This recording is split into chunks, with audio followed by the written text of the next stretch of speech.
Good evening, friends and neighbors. My name is Terry Carter, and I am a writer and a poet, and I'm picking up my mic even as we speak. I also have the privilege of directing elder services at our beloved West Medford Community Center, and I want to welcome you to our 20th monthly presentation of First Fridays, Words and Music.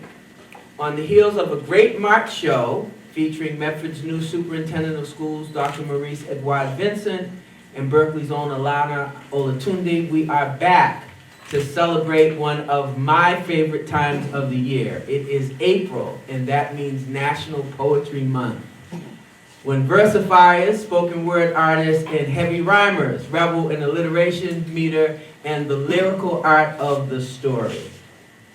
So, we've noticed that our broadcast archive with Medford Community Media continues to grow, and that a good number of our past shows are making their way into airplay on local channels 3 and 47. In the meantime, we are videotaping tonight and live streaming the performance and program on Facebook for folks that are doing the online thing. If you're out there watching on your electronic devices, welcome to the show. And speaking of your electronic devices, please put your cell phones on off or silent, unless the vibration gets you too excited. Okay, serious shout out to Yvette Wiltz behind the camera producing the show, and to Bill Hager manning the sound. Couldn't get this done without them. So tonight is another special program, a robust celebration of National Poetry Month on the word side. We are absolutely thrilled to have a fantastic group of folks here to talk with and for you to hear from. So ladies and gentlemen, let me introduce tonight's panel of creative talents. We're expecting one more. She should be here soon. She'll be directed into the scene when she arrives. First, from Medford High School's English department, I'm thrilled to introduce Max Heinig. Max is a highly admired teacher of language arts and a published poet who also lives here in Medford. His poems have appeared in a number of poetry journals, such as Tar River Poetry, Crab Creek Review, and the Columbia Poetry Review. He is also, and we'll get into this at some point, a singer-songwriter whose records can be found online. Beyond this, Max has another vocation, as if he's not doing enough things already, that I want to highlight. Max is the co-founder and the award-winning brewmaster of the Medford Brewing Company, maker of small batch craft beers. And as Max will probably agree, many an intensely philosophical or particularly humorous bit of verse has probably sprung forth when the poet was under the influence of a good mug of India Pale Ale. I can neither confirm nor deny. Thank you for joining us, Max. Thanks so much for having me. Okay, and I'm also thrilled to have 3 younger poets joining our panel tonight. And as I say, one is on the way, but please join me in welcoming Sophia Chalabi and Chioma Opara to the West Medford community. Both Sophia and Chioma are current students at Medford High, and I know that Max has had an influence on both of them as an English instructor. Sophia is Syrian American. She's 17 years old, and she came back to the United States 7 years ago. Her first language is Arabic, and she doesn't think that she's a world-class English speaker, but I assure you she is. And she's interested in becoming a teacher. Chioma is a senior at Medford High, and she's Nigerian American, and she loves to write. Kia Tay, who will be joining us shortly, is a Boston-based poet and spoken word artist, and she's an aspiring hip-hop performer. Sophia and Chioma, welcome to our program, and Kia in absentia, we're waiting for you. So, at a table of poets, there's no better way to start a conversation than with a bit of verse. So if I can prevail upon you, Max, first, I'll have you step to the mic, not too far away, and why don't you get us started with one or two of your poems. Okay. Okay, and you can set it up however you like. Move it up a little. The rest of us are vertically challenged. Did you get the photo? No, that's the right. Just slide it up. There you go. All right. Are we on? All right. I'm going to read you a poem called Winter Guests. Near summer, the sparrows my wife calls affectionately dirt birds nested behind our AC. We woke at 5 to their shrill colloquy. My neighbor emailed if I thought it wise, and more loath to offend than to disturb, I unscrewed the plastic accordion edge and floated the light braids of twig and leaf to the herb garden. But after, I found a powdery blue egg on the nursery ledge, and having overstepped, left it there. That evening, we drove our brood to range beneath the strawberry moon, the Algonquin named for the berries peak, the only one we'll see for 70 years.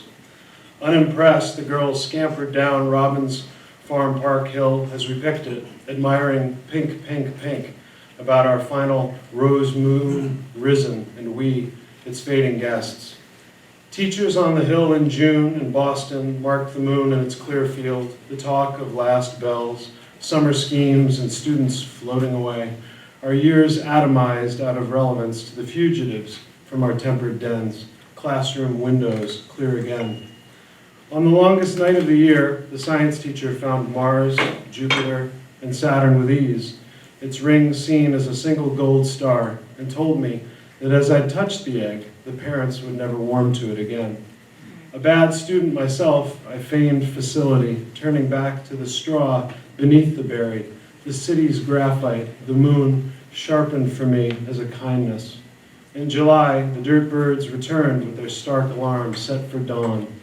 We let them stay. Fantastic. Fantastic. Wow. So if the beer is as good as the poetry, somebody's having a good night tonight. Thank you so much. That was beautiful. Thank you very much. Okay, so let's talk about this poetry thing, and I want everyone to answer the same question. I'm going to start with the ladies. Chioma, what is poetry to you, and why do you write? Great question. I don't know. I think poetry is art, is that, and everyone knows that. It's undisputed. If I said poetry is art, no one's going to really walk away with anything profound or any new knowledge. So I think, to me, poetry is a way of speaking. I think a lot of times you speak and sometimes you're not able to really get out what you want to say. And I think poetry is a beautiful way, a more human way of speaking to each other. I think a lot of times, a lot of people ask you, how do you feel? Or what do you feel about this subject? Or how do you feel about home? Or how do you feel about this certain person? And I think it's important that you can't just put it in plain words. You have to write poetry about it. Poetry about how you feel and stuff. So that's what poetry is to me. It's a deeper language. Fantastic. Well articulated. Thank you so much. Okay, Sophia, can I ask you the same question? So I relate to Choma. I agree with you. Poetry to me is like a way that I can express myself. Like whenever I feel like something's really sometimes bothering me or something I really love, it's a way to just write it all down and express it and just put my feelings in there. And I play around with the language. I go from English to Arabic. I love it. Yeah. Okay. Very good. Very good. Well, hopefully we'll hear some of that English to Arabic when you speak. Will. Very good. Very good. Max, why don't you talk to that point? For me, the teaching of poetry and the reading of it is a way to connect to the past. It's a way of connecting to people who are no longer with us and to the traditions of writing around the world. It's a way to connect with the beautiful thoughts and the profound thoughts about the biggest topics: love, life, death, conflict, immigration, and everything throughout the ages. I think it connects people across countries, languages, cultures, millennia. For me, for the writing of it, it's a way to both sort of re-experience my life and a way to clear my head. I do a lot of writing without actually necessarily knowing what I'm writing about. It's just sort of a habit, and you write, and then you look at it and you say, did I just make a mess, or do I have something to work with? And then you consider shaping it and turning it into something presentable perhaps, or just sort of moving on. But in and of itself, it's just a deeply personal and pleasurable activity. And if you can manage to write down something that has, I don't know, sort of a bit of a memory attached to it, or something that someone else can experience with it, it's a wonderful thing. When I was younger, I basically wrote stuff that was sort of impenetrable and self-referential, and I thought I was the only person feeling these big emotions. And the older I got, the more I write about the real world, and sort of honor the water, the ground, the people, the things that we actually experience. So I became more of a physical poet, using street names as opposed to, you know, adjectives. Yeah. Wow, wow. So, you know, and what I always say to, and I manage elder services here at the community center, what I always say to my seniors is I'll never ask you or make you do anything that I'm not willing to do myself. So I think that in fairness, I probably should answer the question too. When I was 16, approximately, at Medford High, I had an English teacher by the name of Eleanor Kukovitis. Okay. And I think that was where, you know, kind of the love of writing and poetry in particular sprung forth. And she introduced me to, and I didn't even know that there were black poets, but she introduced me to black poets, Langston Hughes and Audubon Thompson, County Cullen, Yep. and the whole notion of the Harlem Renaissance.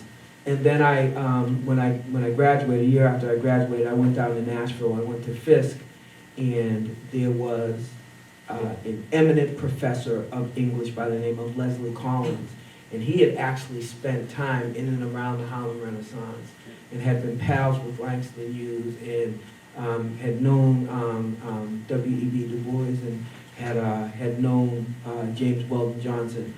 And I was so awestruck that it stuck with me. Yep. And poetry came back to me.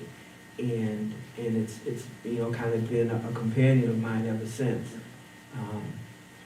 So I think that what it does more than anything else is it connects us in ways that other things that we have in common don't necessarily. So I love it as a connector of people. And so I think, you know, you all would probably hold the same thing. But I'm going to start talking because I want to see if I can get Chioma to go to the mic and read us a piece of poetry. Thank you. All right.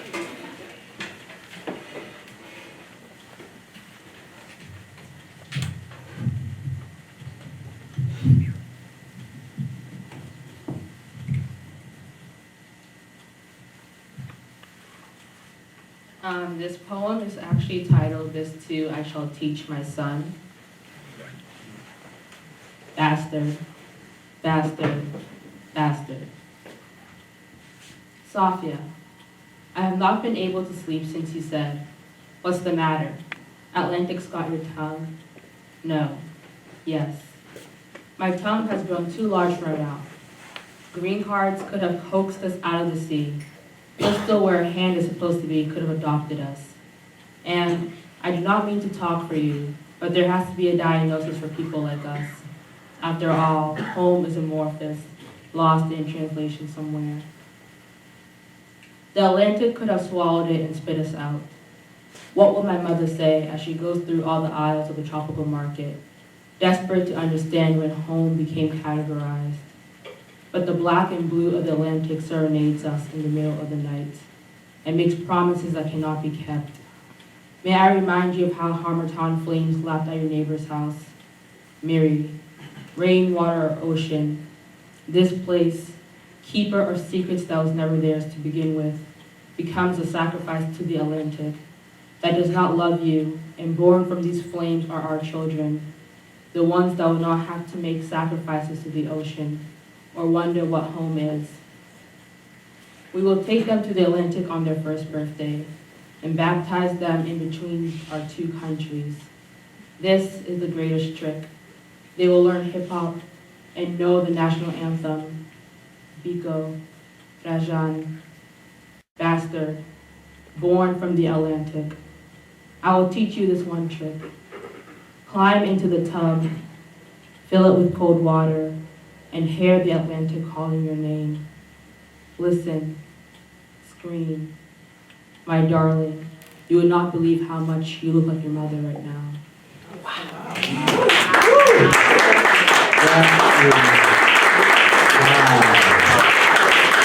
Fantastic, fantastic. So that bubbles up from a very deep place inside, obviously. You want to talk a little bit about, kind of the inspiration for a piece of poetry like that? Okay. So, the person I referenced at the beginning is Safia, and her name is Safia El-Hilio, and she's a Sudanese American poet, and I really, really do love her, and she kind of what got me back into poetry a couple of years ago. And I remember she does this thing called the Alien Suite, where she kind of just talks about all these poems. And one thing she really talks about is the Atlantic Ocean. And I think a lot of immigrants who are coming from Africa or somewhere close to Africa can relate to the Atlantic Ocean, because the Atlantic Ocean is in between Africa, the continent of Africa, and the United States, and the continent of America. And I think the Atlantic Ocean is just like, well, I don't know whether I'm from this continent or from this continent. So when you're in one continent, you're American. When you're in another continent, you're whatever that identity has to be. And for me, that's Nigerian. And so, it's sort of like she had a poem. In one of her poems, she said, "What's the matter, Atlantic's got your tongue?" And that really resonated with me, because sometimes I do not know how to describe myself, or do not know how to describe the things I've experienced, or where I'm going in life, or where I want to go in life. I don't know how to relate that back to my past, or back to my country, or what home is. And so I think I kind of ran with that notion of the Atlantic being home for people who feel as if they grew up in between two countries, or grew up in between two identities, and it's very important. And I wanted to tie that back in with the experience of another poet. That's wonderful. It's funny because everybody will draw something different from a piece that's as rich in language and imagery as that one is, and all I could think of was the middle passage. All I could think of is the notion of folks who have been born someplace else and been taken someplace and not be able to find their place in the new place the way they felt about themselves in the old place. It's a wonderful piece of poetry, it really is. Whew. Okay, so this is my second question, and again, I want all of you to answer it if you will. When did you first discover your poetic side, and how long was it before you wanted to share it with others? So why don't you talk to us, Sophia, about that? Okay, so my freshman year, I had a ELO teacher, and she made us do Dear Diary, where we just write and keep expressing. And once my father and I went to a parent sort of teacher meeting, and she was like, "Girl, you like writing." I was like, "Yeah, okay." And then I went home and I kept thinking about that, and then I took a pen and pencil and started writing, and I'm like, yes, I do like writing. And so I really do love actually writing, and it's just, for real, it's something that just lets out your feelings, and you just feel good when you let it out. Yeah. So it's a fairly recent love for you. Okay. Yeah. Okay, but you expect that you'll be doing it for years and years to come? Hopefully, yeah. Excellent. Very good. Very good. Max, what about you? I think I started when I was 15, Mm-hmm. so I was 3 or 4 years ago. I had a lot of, both my parents are, educators, so as soon as I started, I had a lot of opportunities. Basically, introductions to people who wrote, and they took me to bookstores and said, you can have the books you want. Wow. And so, luck and privilege, basically. And also libraries. Yeah. but we didn't have the internet, you know? No. So we went and got the books. That's Just, right. I walked through 10 feet of snow to Uphill But, the library, you know, was amazing, and just sitting there and finding the books and taking them home and falling in love with it. And in terms of showing it, I have to admit, although you are my student, that I did immediately start giving girls bad poetry. Is there any other kind to give them? Well, I guess you could try to give them good poetry, but at least it didn't work, and they knew immediately I was a bad poet, you know. Well, you're not a bad poet. Well, it worked out in the end. Yes, it did. Yes, it did. Chilma, what about you? Like Sophia, I started liking poetry freshman year. Like this teacher I had a couple years ago actually played some like videos of spoken word, but I wrote something that year, and I wrote like one poem, and like it went where it did, but then I didn't write it again for like 2 more years, and then junior year I came to Medford High and I wrote some poetry, and then somehow it ended up with Mr. Heinig. Okay. So then ever since then, like I've had this new reemergence and this new love for poetry. So I think I really started writing poetry seriously junior year. Okay. Yeah, well, you are writing poetry seriously. I would say that. Very much so. Well, I already said when it, kind of came to me, but I relate to what you say about bad poetry, Max, because when I wrote my first book, 2010 it was, half of what I thought I was going to put in the book got thrown in the trash because it literally was trash. I really had to relearn the art and the craft because I had put it aside for so long. Yep. But fortunately, I had good fundamentals, Yep. so I was able to get back to it. This is fantastic. So, Sophia, can I prevail upon you to go to the mic and bless us with some verse?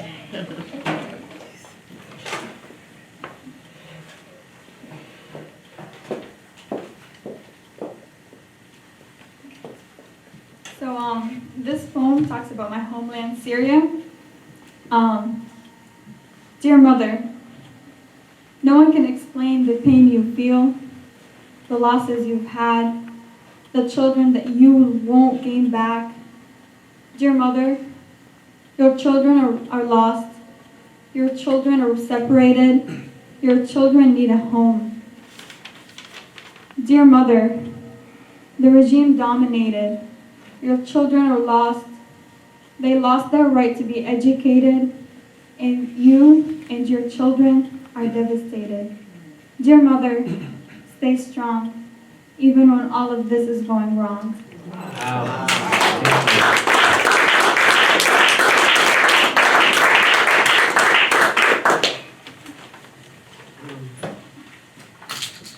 So I better be fair, and so I love what you did. Would you talk a little bit about the place that piece comes from? What's the inspiration? So,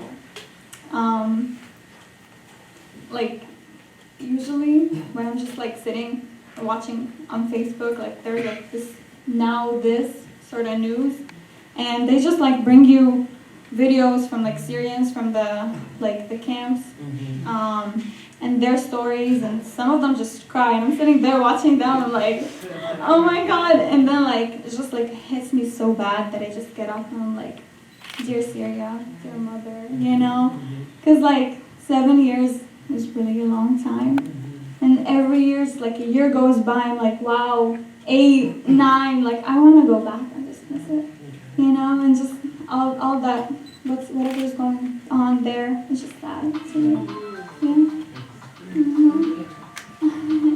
Okay, well, somebody's playing a song for us in the background. So question for you, or follow-up question for you, does it make it easier for you to be away from home to be able to write about what you're feeling?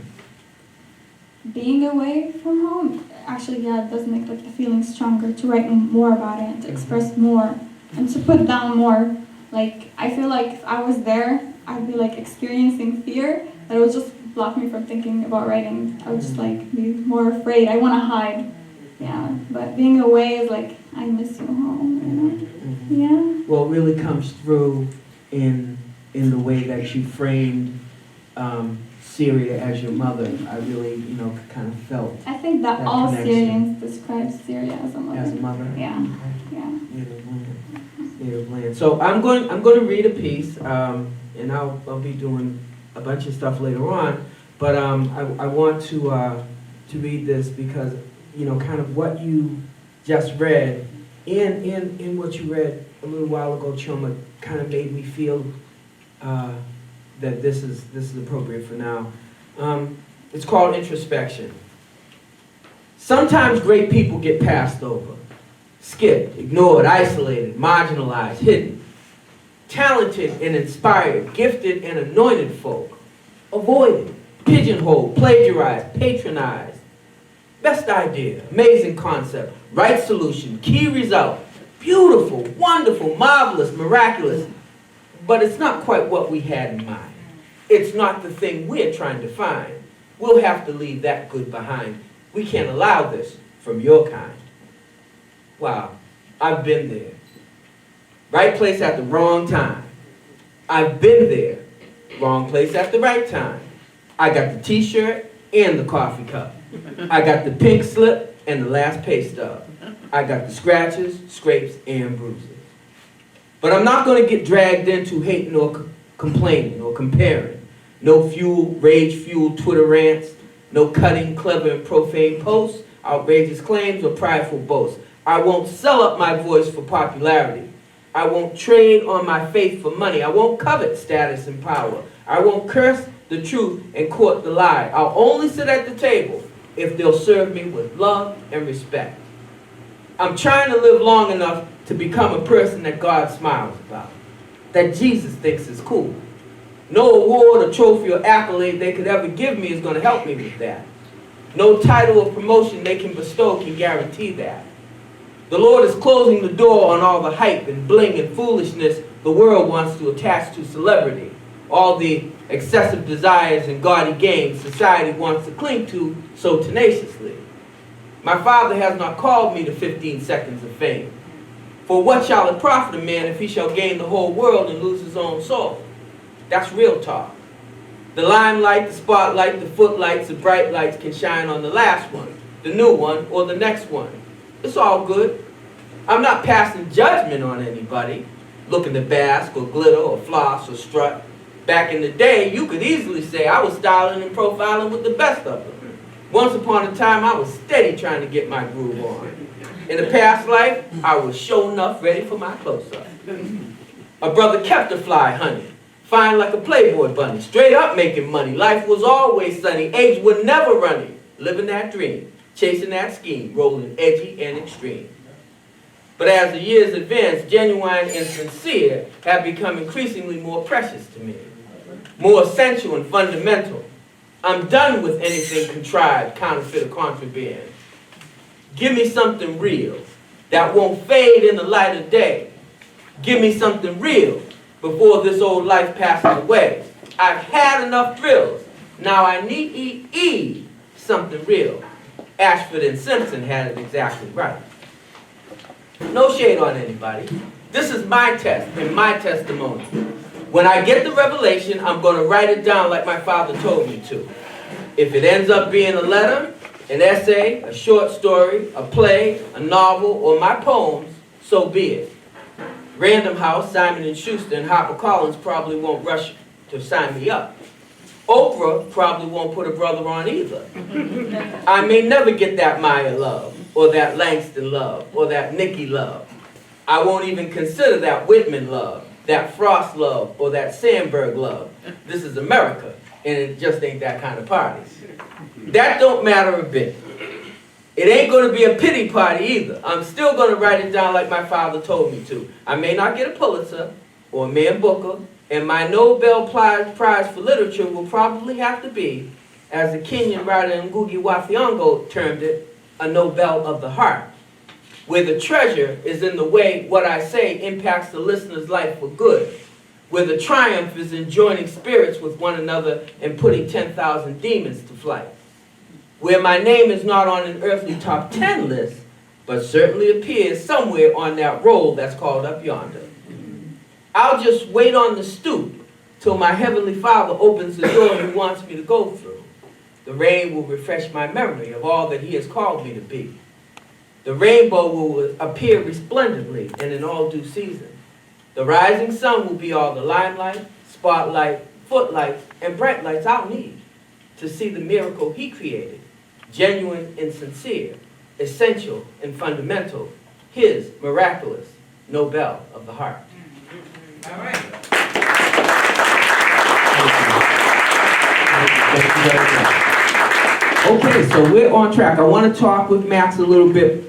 Max, you're also a musician. Yep. Okay, singer and songwriter. So is there a significant break between what you do as a lyricist and a songwriter and what you do as a poet? If so, kind of what's the difference? Yeah, I think that we've been talking about this at school a lot because it's National Poetry Month, and we talk about songs, and I think the kids are super interested in songs, and maybe there's a resurgence of interest in poetry, particularly in the last couple of years. It's never actually been more popular, partially because a lot of people are writing about political stuff, and that's a way for everybody to get a lot of stuff off their chest.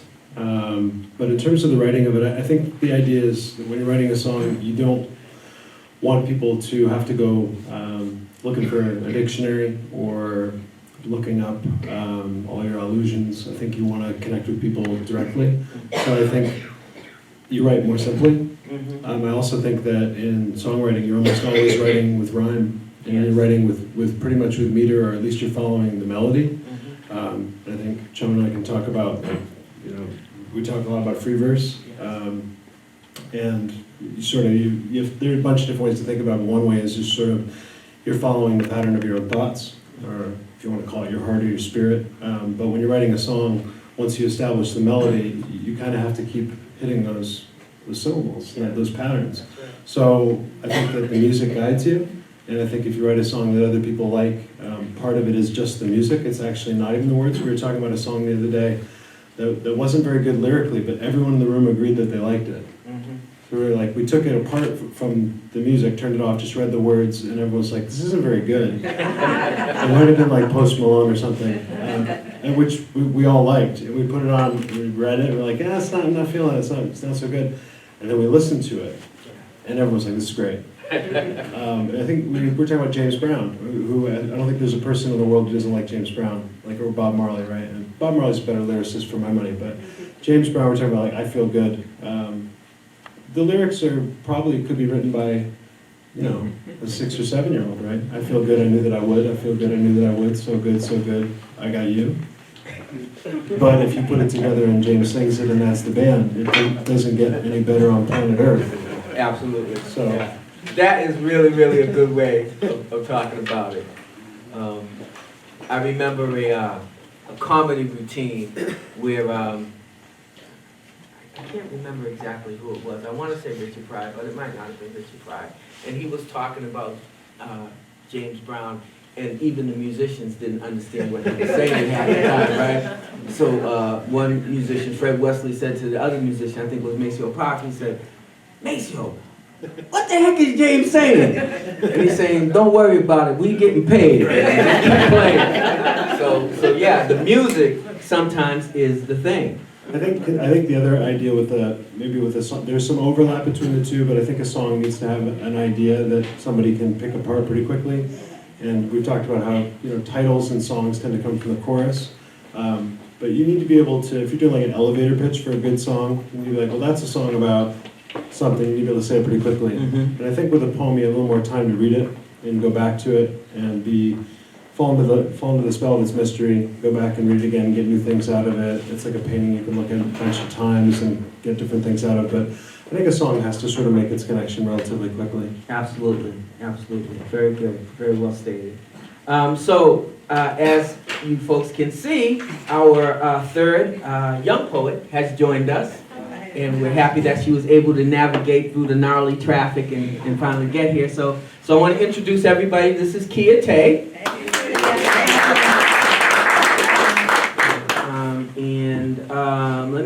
Let me get to where I gotta get to. Oh, okay, so as I said before, Kia is a Boston-based poet. She's a spoken word artist and she's an aspiring hip hop performer. So welcome to the program.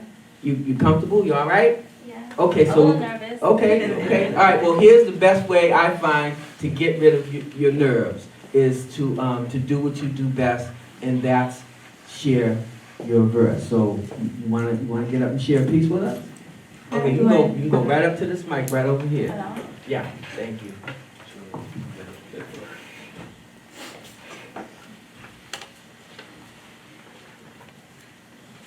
Hi, everyone.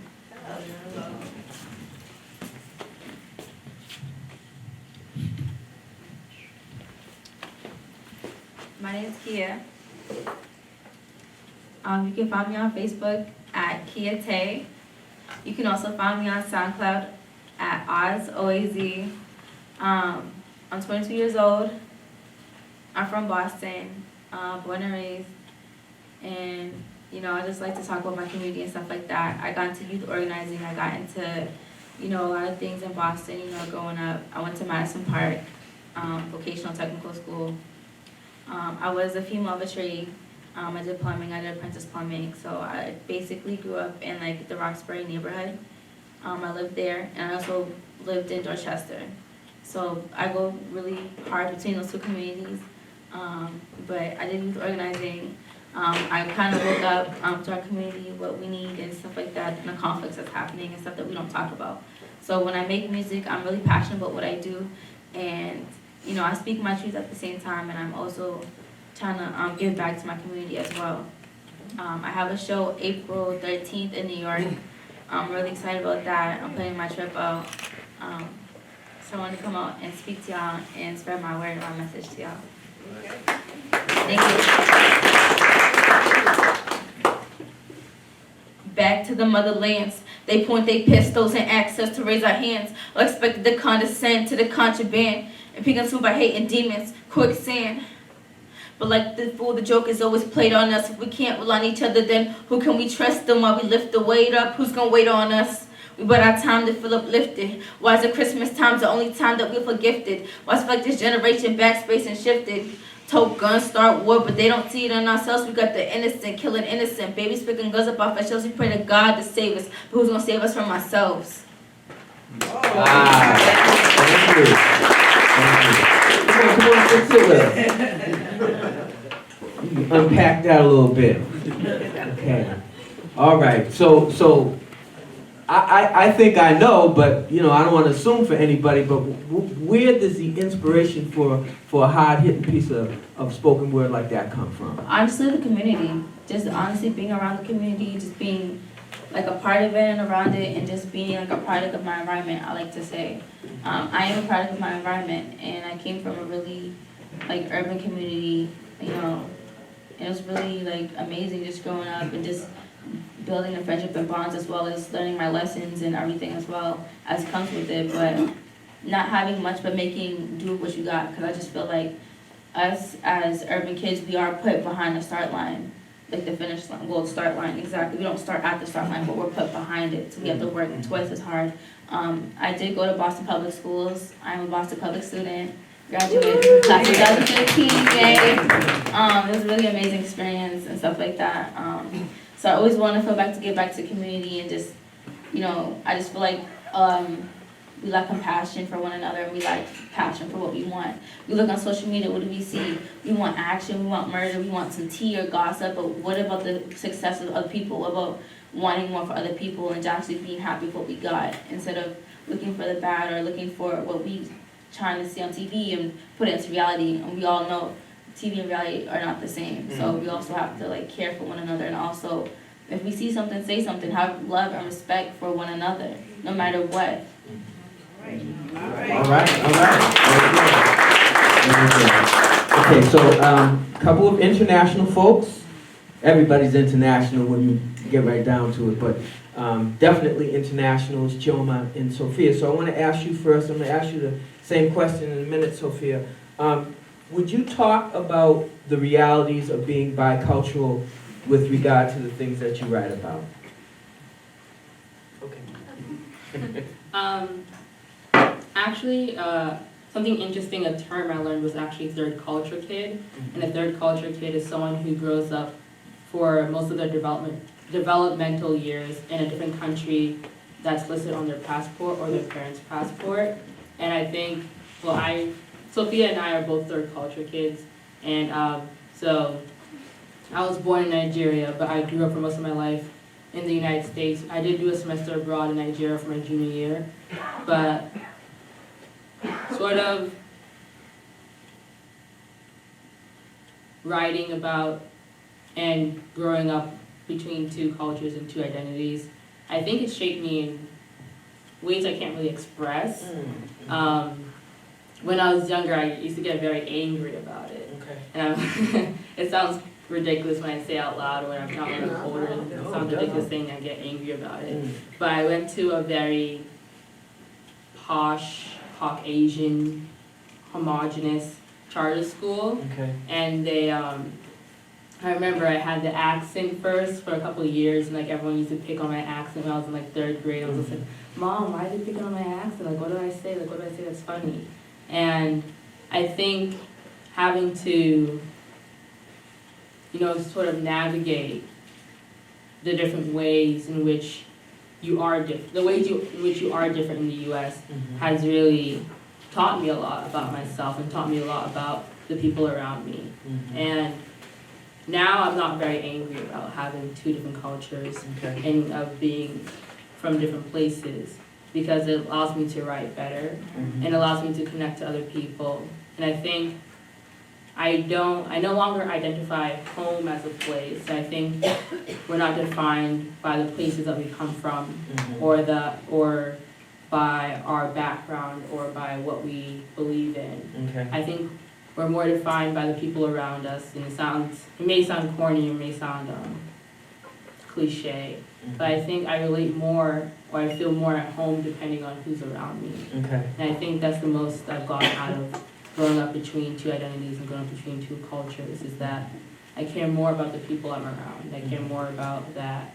And I think that really shows in my poetry that it's not me, I try to navigate these two countries, but I also write a lot from the perspective of other people, because that's what growing up that way has given me the voice to, has given me not the authority, but the privilege to see other people's perspectives. And I'm very thankful for that. Wow, thank you. Thank you very much. Excellent. So, Sophia, same question, the realities of being bicultural and how it impacts what you write about. Like what Choma said, I have like a little accent, and I hate it personally. I used to hate it, but then like recently, I'm starting to like look at it, and I'm like, well, my accent identifies me, my language, and that I'm like, although I was born here, but hey, I have another culture. Yes. And before I didn't like it because.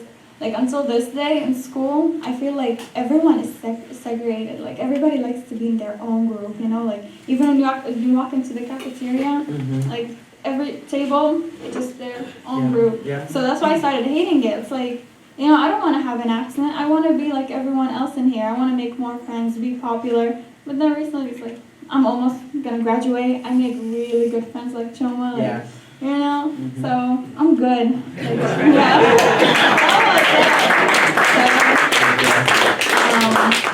So being bicultural, I feel like I am lucky to be bicultural.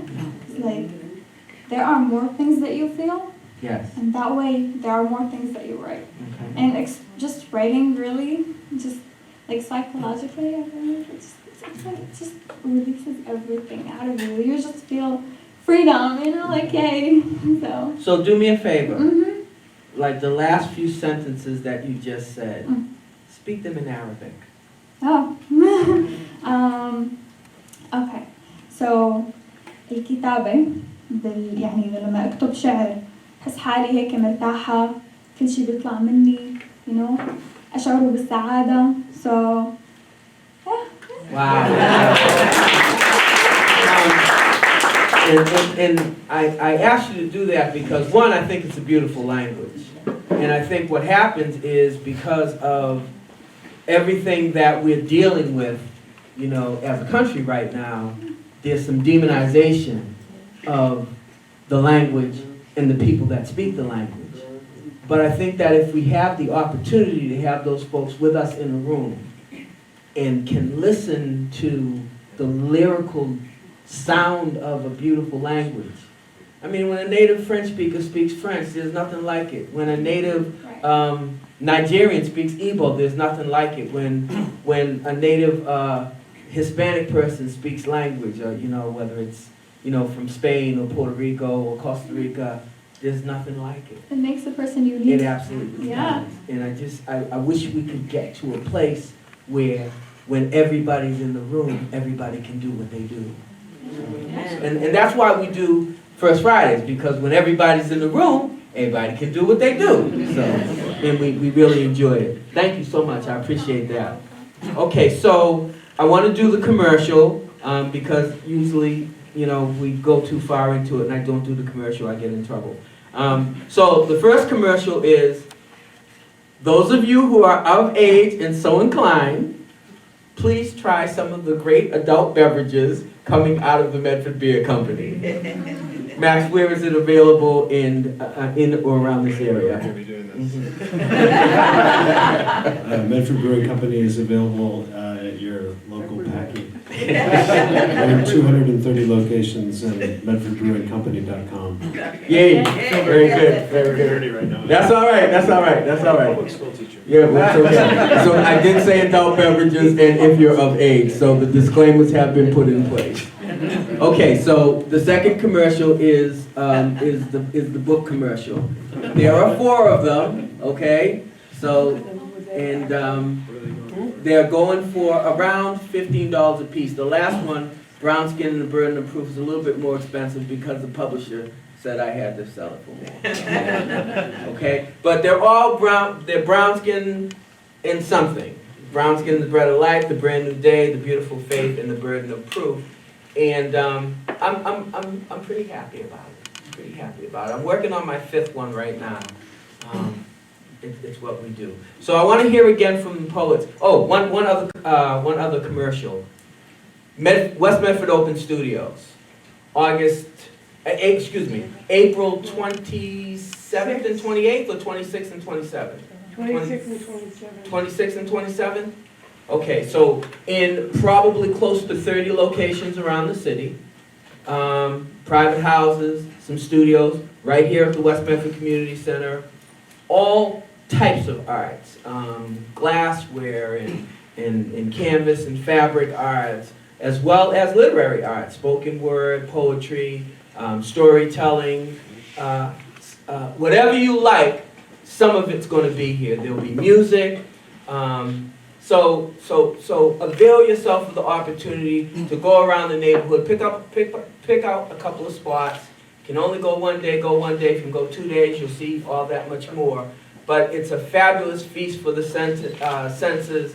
I've been here at the community center doing poetry for the last couple of years.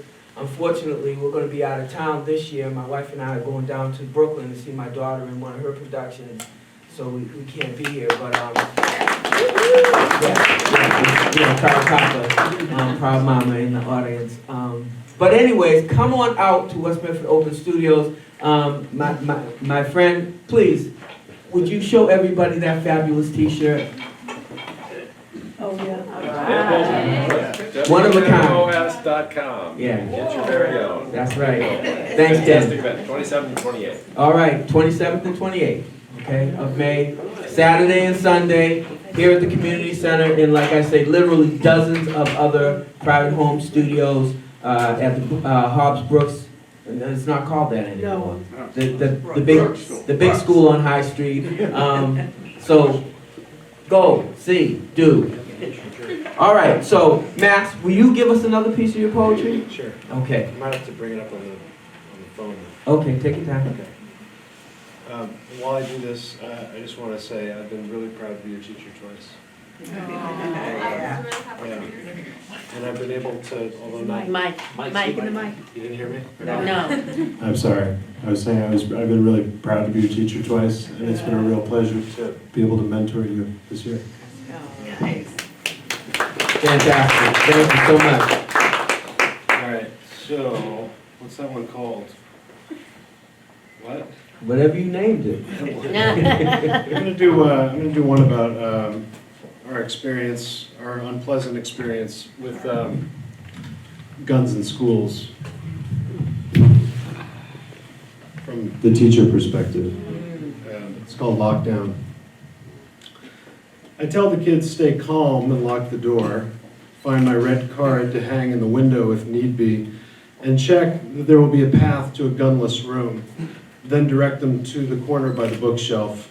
They sit on their hands, some girls on each other's laps, spines close, all arms and shin bones, boys nearer to beauty than some will ever be again. One will ask for music, one will ask to text a mother, one will without asking. One will want to and not. Together, close as empty desks. These who trust that though I haven't learned all their names yet, that I would block the door for them. Perhaps in the imagined lounge that does not exist the way some think it does, a jaded veteran laughs off the talk of a hawk in the hallway and says he'd fly from the window, hightail it through the back exit, leave charges to their chances. But that's a fancy and a lie. He'd stay.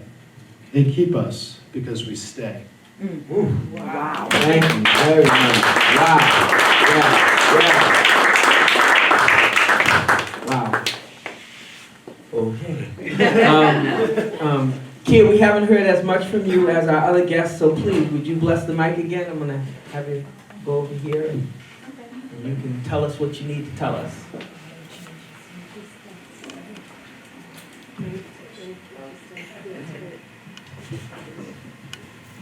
I think it's pretty really good. Thank you. All right. This next piece, it's a little bit more, kind of more like more detailed, kind of not like vulgar, but more like in depth of the community and stuff like that. What I see around, and like what I want to do with my music right now is talk about stuff that we don't talk about, or people that are shy to talk about, or we just act like that don't happen. When I say that, I say like in my community growing up, just in high school and stuff like that, early pregnancies, teenage pregnancies and stuff like that, you know, step up fathers, you know, a lot of kids get scared and they don't want to step up and be fathers, stuff like that. I see that happen to my friends. I know people like that. We don't talk about that, so it's like I want to put that in my music. Another thing I want to put in my music, the gang violence. It's getting a little bit too crazy out here, and like a lot of people are just being so like oblivious to like a bullet has no name on it. It could hit a little kid, a grandmother, a mother, anybody. It could hit anybody, you know. We're not having respect for one another in our community, so I rap about that as well. And I rap about a whole bunch of things in my rap. So I'm just getting right into this. Tell her that you miss her, yeah, just tell her how you feel. Tell her you want the baby, you never want a pill. Tell her all the court dates and attitude you couldn't deal. So you hopping girl to girl just to forget how you feel. They do it for the block but can't do it for the culture like O'Neal. We smoking weed and popping pills just to heal. Thinking a fake butt and a wig is some type of sex appeal. What happened to the roots? What happened to the culture? What happened is keeping it cool just like the kosher. So that's a little song. All right.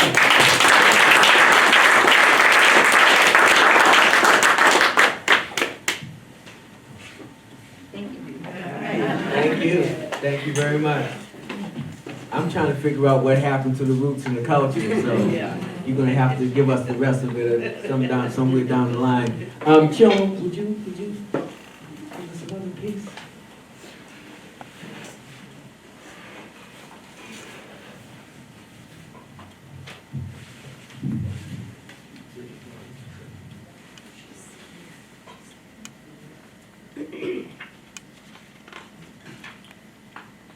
So this next poem is actually called Conversations with a White Man About Home.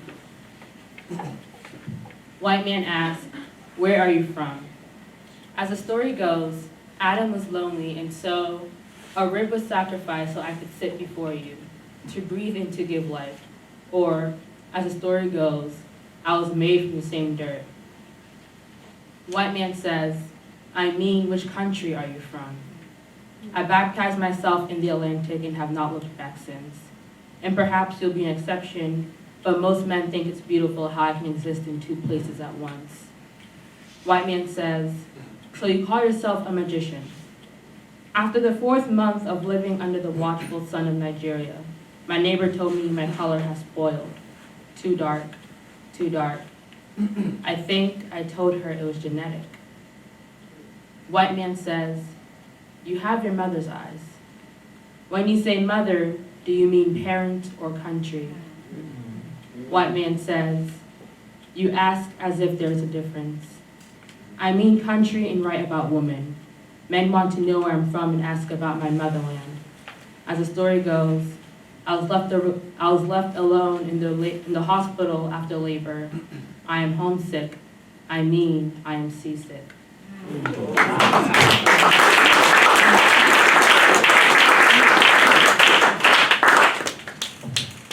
So much power.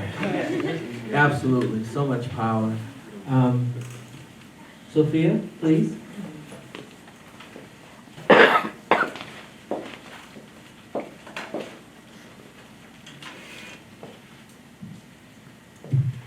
Cool. Yes, I am cool. Okay. Yes, I am cool. Wearing a hijab, you say, so what? I am still cool. I am human. I laugh, joke, swim, play sports. I am strong. I dance. Why are you shocked? Do you think I have no life? I party. I straighten my hair or curl it. I wear tight dresses, long dresses, short dresses. With or without my hijab, I still enjoy myself the way I want to. I go out with my friends. I love. Love, you say? Yes, love. I choose to love, who to love, and be me. Let me illuminate this for you. With all due respect to religious people, they do not choose who we can be married to. We make our own choices. I speak 2 languages fluently, English and Arabic. Arabic, a beautiful language. I'm not talking about the language you hear in the movies where Arabs sound like the stereotypical terrorists. I'm talking about هذه اللغة. لغة القرآن، لغة السلام، لغة الغزل. هذه اللغة لغة الجمال، لغة التواضع. من عرفها أحبها ومن أحبها حافظ عليها. Now this is my language. This is me. I pray, I fast, I make sujood. I mention Prophet Muhammad sallallahu alayka ya habibi ya Rasulullah in my prayers. He's the man I love the most. I pray to God to bestow peace upon him, his actions and compassion. I follow his sunnah. He taught us to balance between religion and life. Another way to say, be cool. And I pray to Allah, رب اجعلني من متبعي رسولك وسنته. اللهم اجعل أخلاقي كأخلاق الحبيب صلى الله عليه وسلم. An awesome person. A person loved by all believers. The person closest to the heart. He is my ideal person. He, like I should be, is cool. Wow. Thank you. Wow, that was cool. Very good. Very good. Very good. Well, my friends, that about does it for the words portion of our gathering tonight. And you know, I could do this all night. Y'all know me. So Chioma Opara, Sophia Chalabi, Kiate, Max Heine, thank you so much for your creative gifts and your poetic spirits. Thank you for your thoughtful and personal reflections in tonight's conversation. I hope to be hearing from and about you all for years to come as you continue to change the local landscape with your talents and your artistry. Thank you for being a great audience for the words portion. We're not quite done yet. So as we collectively give snaps and claps to our poets, Thank you so much for your attentiveness and interest in our discussion. We're going to shift back now to a lyrical groove and get into the heart of the further entertainment for the evening. The technical team is going to move things around just a bit, and then I'll be back to more adequately introduce tonight's entertainment. Thank you so much. It's been great. I really, really have enjoyed this conversation. I really hope we get to do it again sometime soon.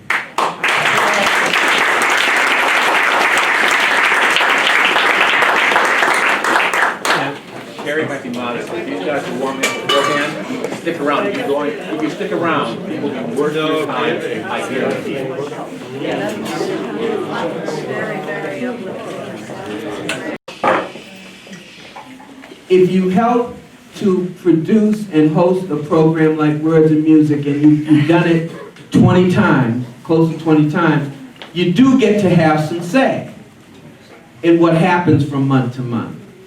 So when April rolls around and you're a poet, you do everything you can to keep the poetry in the forefront of what's happening. Still, the music has to be good, because that's really what your audience has come to expect. I mean, we've gotten really, really good at putting people on this, for lack of a better way to say it, stage and entertaining folks in West Medford. So the fact that it's free is no alibi for just being average. So to me, tonight is special. I get to take the stage with three musicians that I really respect and whose talent is unmistakable. On the keyboards, you know him and you love him. He's widely engaged and well respected in these parts. Please welcome Rich Dark 5 Lawrence.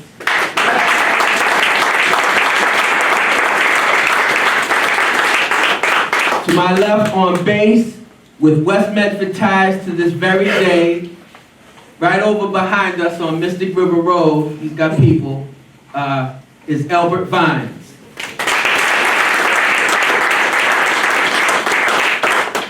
Vines, if you're hip to it, is a sought-after player, and his musical credits in R&B and gospel are extensive. And then rounding out our trio is our beat keeper on the drums, Nate Stringfield.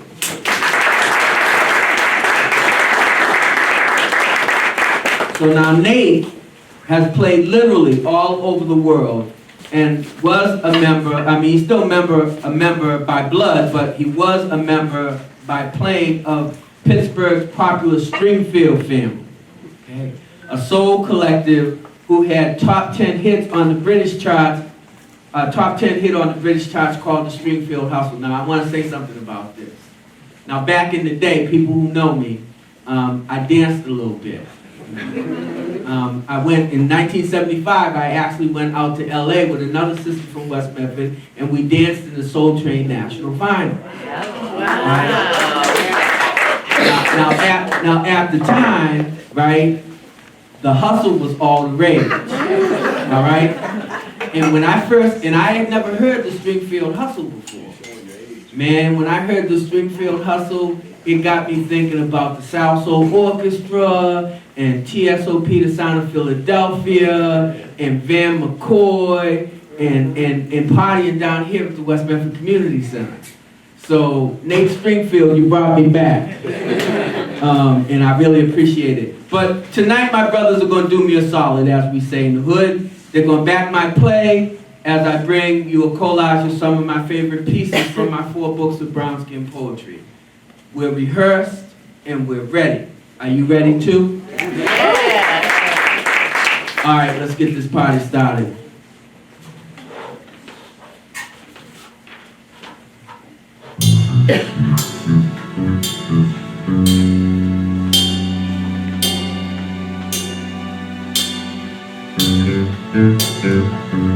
This piece is called From the Back Window.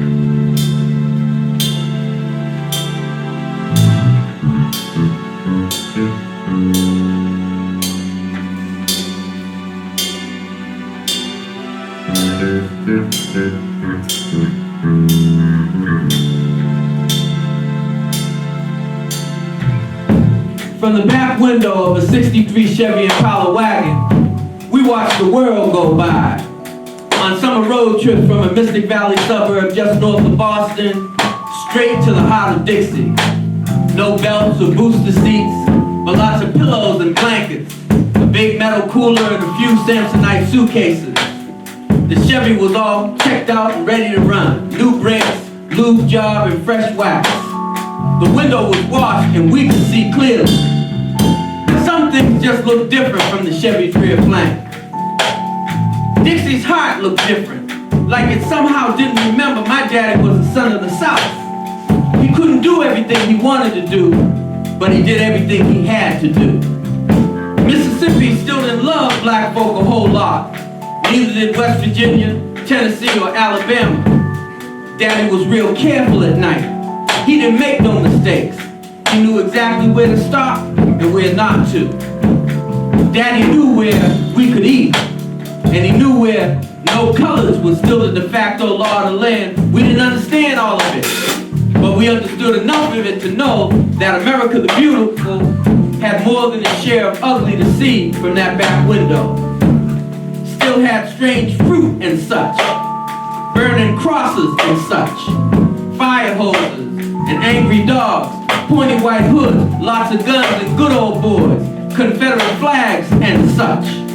Still had rednecks, crackers, and poor white trash with rust bucket pickup delusions of grandeur. Still had more than a share of ugly to witness from that back window. But we loved those summer road trips. 1,500 miles of Interstate 81, New York and New Jersey, Pennsylvania and Maryland, bridges, boroughs, bovine, rolling hills, and open sky, twilight and twinkling stars, and miles to go, even as we slept, in spite of that American ugly. We loved the cold fried chicken and those green glass bottles of Coke, McDonald's cheeseburgers and shoestring French fries, Hostess Twinkies and Drake's Devil Dogs, road food for hungry kids, playing Go Fish and singing She'll Be Coming Round the Mountain, and only occasionally asking, are we there yet? Yes. We loved pulling the Chevy into that driveway right beside Uncle James's sedan DeVille. We could smell the love coming from the kitchen. Jessie would burst into the drive with those big country hugs, all bosomy and brown. Her apron was stained with peach cobbler and chocolate frosting, delighting us with down-home dialect and a dinner menu to die for. We loved Aunt Jessie's catfish, collard, and potato salad. Uncle James would signify to every house on the street, my baby brother's here from Boston, y'all come round later and meet him. He'll be at my dry cleaners tomorrow afternoon, then back here for a barbecue, y'all come by. We loved the way Uncle James seemed to run Greenville, in spite of that American ugly. We even loved sanctified Sundays. We'd be all gussied up in the one set of dressing clothes Mama packed. Black pants and crisp white short sleeve shirts for me and Scott and Jordan. Bright sundresses for Crystal and Candy. Shiny Buster Browns and Mary Jane shoes all around. Church was loud, proud, and long, with frenetically flapping funeral home fans, and lots of serious looking ladies in white suits and cotton gloves. Every song sounded like Edwin Hawkins Singer's Old Happy Day. The preacher hooped and hummed a lot and sweat a small palm. We each tried to keep a few of those shiny nipples we got to put in those deep brown paper plates with the fuzzy felt bottoms, but Mom wasn't having it. To God be the glory. Everybody we saw from the back window of that Chevy wagon was family, or so Uncle James claimed, and Daddy's accent got even thicker than it was at home. He became even more a true son of the South. It made Mom's lashes flutter and she got a bit clean. Staying with James and Jessie made Greenville home. Daddy was so relaxed. He was a big brother, he was a baby brother from the big city who made out good and had stories to tell. He brought out us wide-eyed innocent kids home to their southern roots, where curious relations could look them over and love them up. We had some kissing cousins out in the country, a little faster and fresher than one might suspect from the sleepy South. My older brother didn't seem to mind though.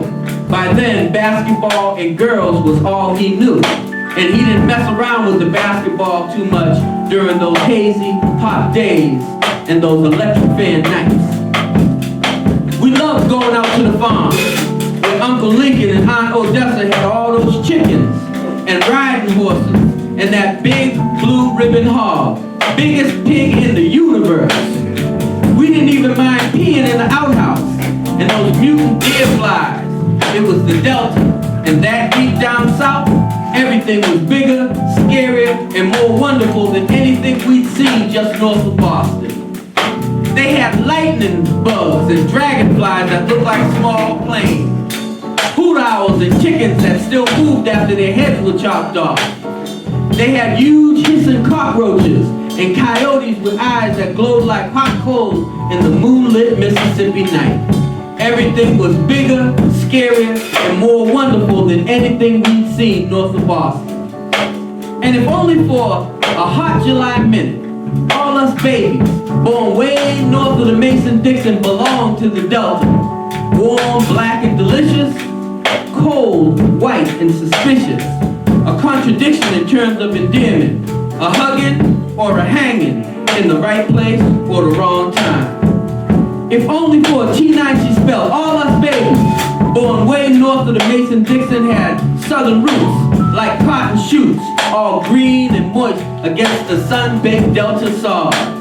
We were no longer West Methodites. We were blood-born southern acolytes, novice but native, sons, daughters, and heirs to the bigger, scarier, and more wonderful. From the back window of that 63 Chevy Impala wagon, we watched the world go by as we left that big, scary, and wonderful Dixie domain, heart of the Mississippi Delta, homeward bound for a Mystic Valley suburb just north of Boston.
That piece was from my third book, which is Brown Skin in the Brand New Day, A Poet's Renaissance. This next piece is from the fourth book, which is Brown Skin and the Burden of Proof, A Poet's Revelation, and it's called Wakanda Dreams.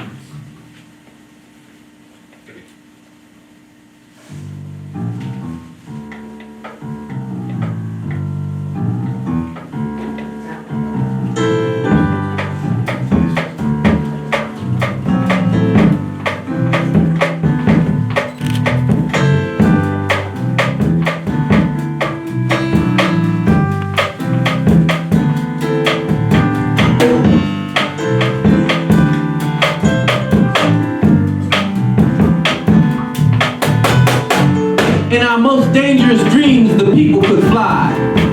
We wore fur and feathers and spoke the language of the airborne birds and the beasts of the field.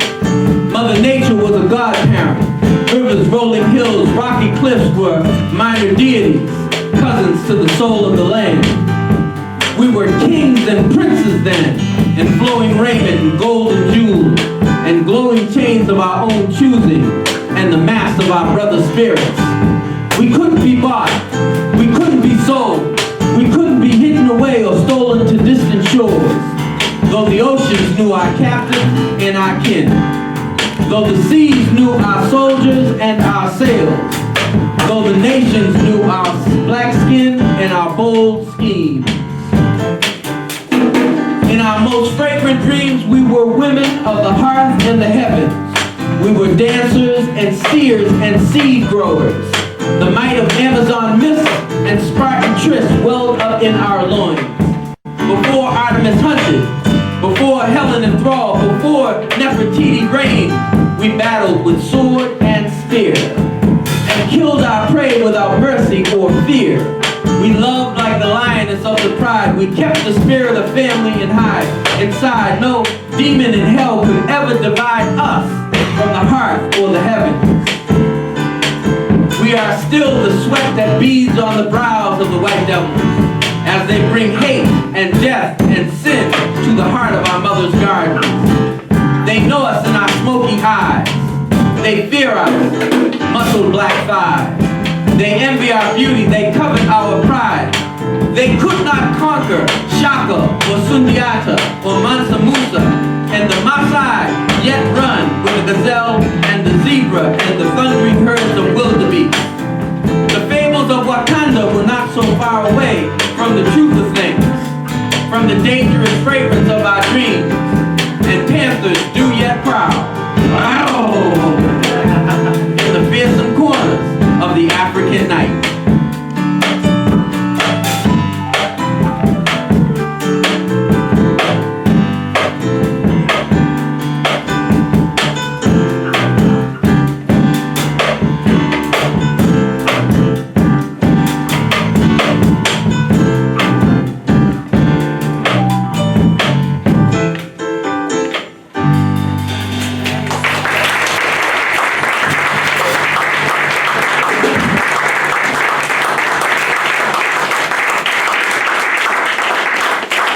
So the backstory to the music is, Rich and I have been talking about this for a little while.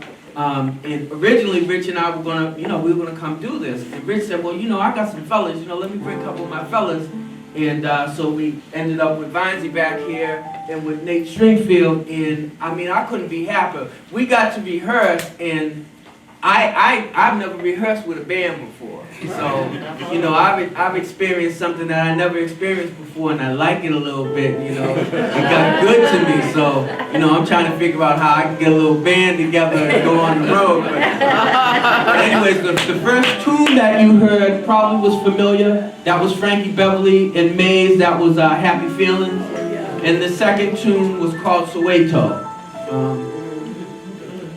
Is that you, Master Kayla? Dollar Brand. Okay, so we're gonna do this tune called Black Girls Rock. Okay? And we're gonna do it to a background of Michael Jackson's The Lady in My Life.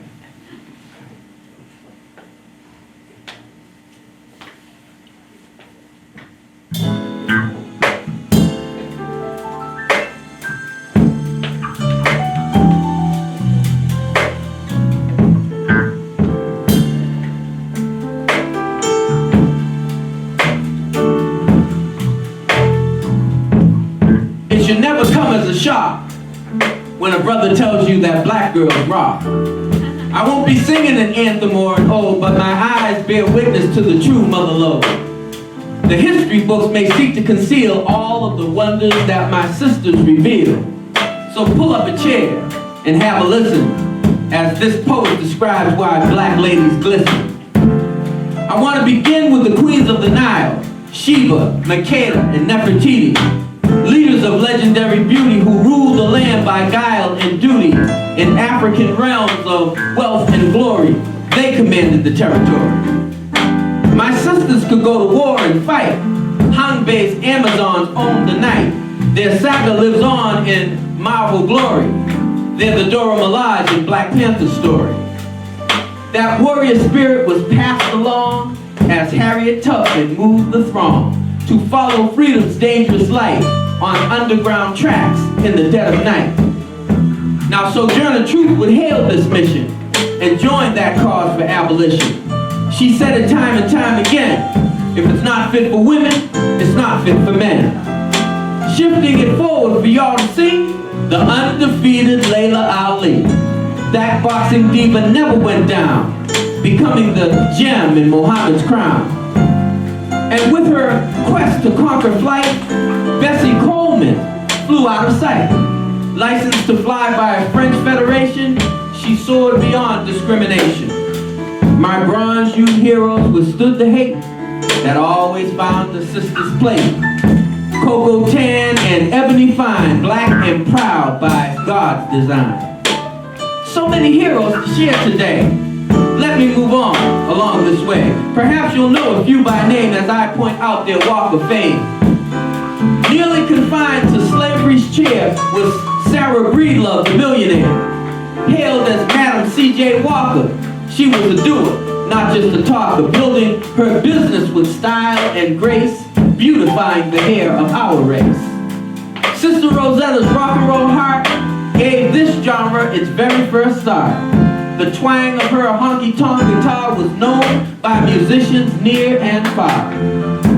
And yet, Billie Holiday's complex soul revealed through jazz the artist's role to make each song cut through the blight, to make each melody sound just right. Accomplished and gifted, seeds to sow. These are women our children should know. The list gets longer every day. Here's the record I must play. Do you know of tennis great Althea Gibson and Wilma Rudolph of track and field? Have you heard of Venus and Serena Williams and that Angela Davis wouldn't yield? Have you read Toni Morrison's words and witnessed Oprah's media power? All poets revere Maya Angelou and Phyllis Wheatley. What about you? Rebecca Lee Crumpler, first black female doctor. Josephine Baker, Paris cabaret shocker. Miriam Makeba, the global performer. Peanut Johnson, the Negro League's barnstormer. Lorraine Hansberry wrote A Raisin in the Sun. Catherine Dunham created dance for everyone.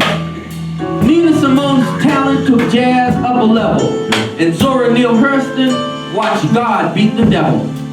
Cicely Tyson gave us Jane Pittman Stripe. Eartha Kitt, growl, brought Catwoman to life. Constance Baker Motley, pioneering jurist. Dorothy Vaughan, NASA's mathematics purist. Mother Rosa Parks sought to bravely integrate. Michelle Obama is a real president's soulmate. Shirley Chisholm rose and ran for the Oval Office, and mighty Misty Copeland is a pro and not a novice. Brave Alberta Scott was Radcliffe's first brown resident. The elegant Leontine Price set an opera precedent.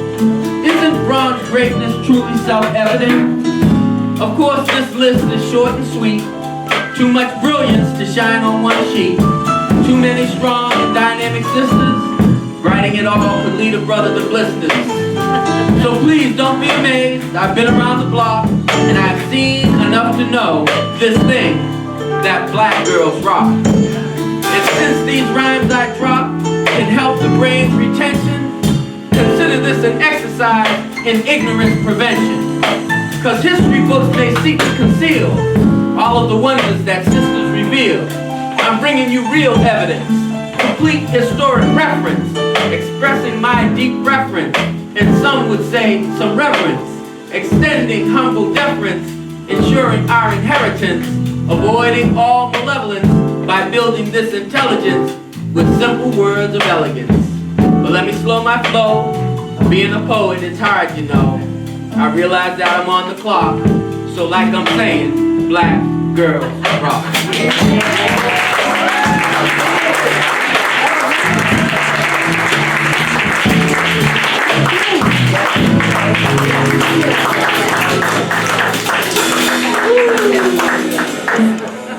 I love this, Okay, so back in the day, let's see, was it Roy Ayers? Roy Ayers, bad R&B jazz brother, he composed a tune called Mystic Voyage. So we're going to connect Mystic Voyage to one of the pieces from my fourth book called Beloved Country. This is Beloved Country.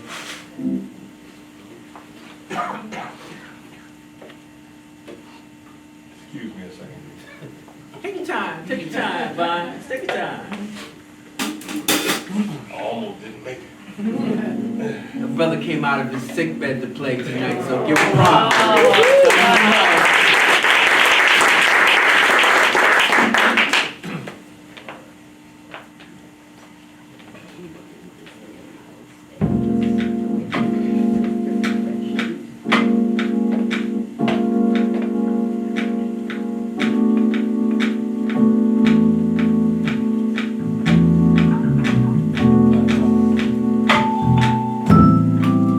I can love this country too.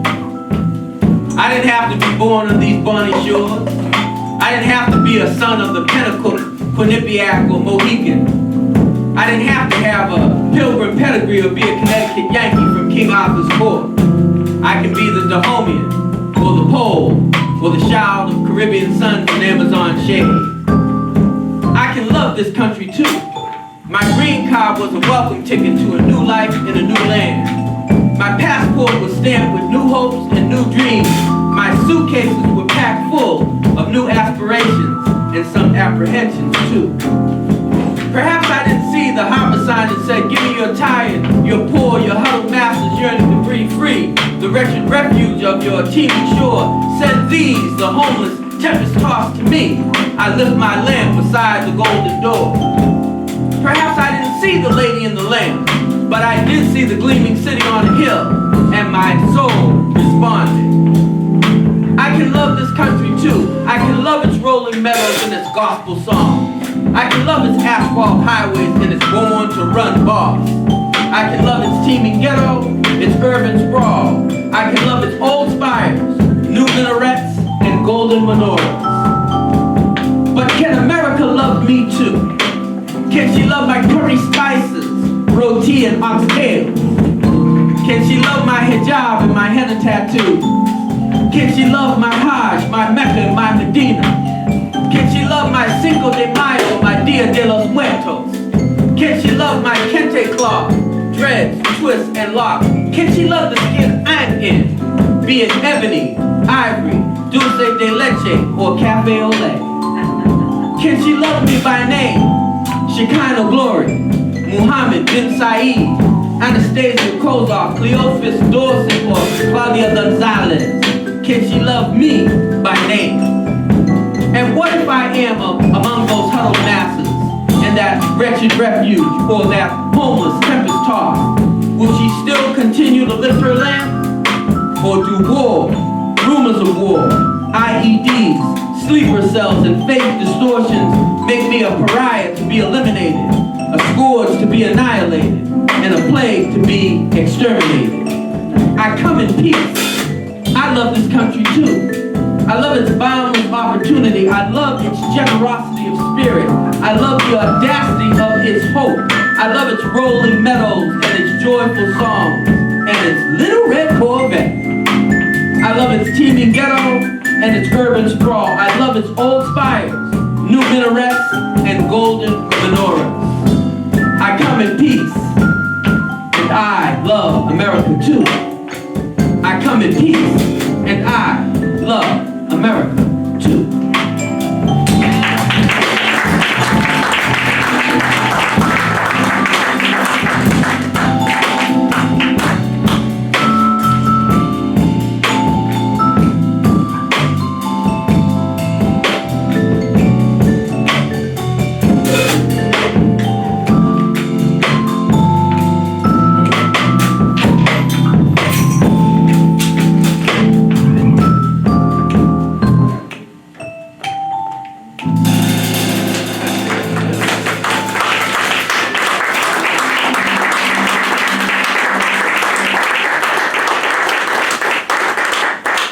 Excuse me, Nate, don't you be so nasty back there, all right? All right now, come on. Beautiful, beautiful. All right, so we're gonna do a little quick medley to a tune called Rodney's Blues. We're gonna do a tune called Sanctified Finger. And then we're gonna do, off of that tune, we're gonna do a tune called Blues for Baby Boy.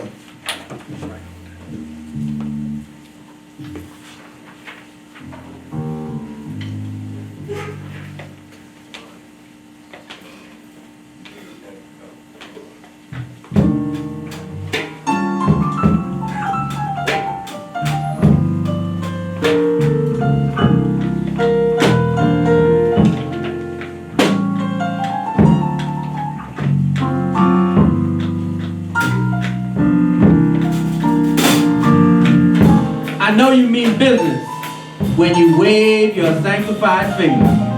You won't have to tell me twice to drop it, or eat it, or stop it, to start it, lay it down, or put it back where I found it. Your sanctified finger, like a maestro's baton, conducts the symphony in the living room, the bedroom, the kitchen, in that big old country backyard. From the front porch or the parlor window, you see it all and keep it in tune.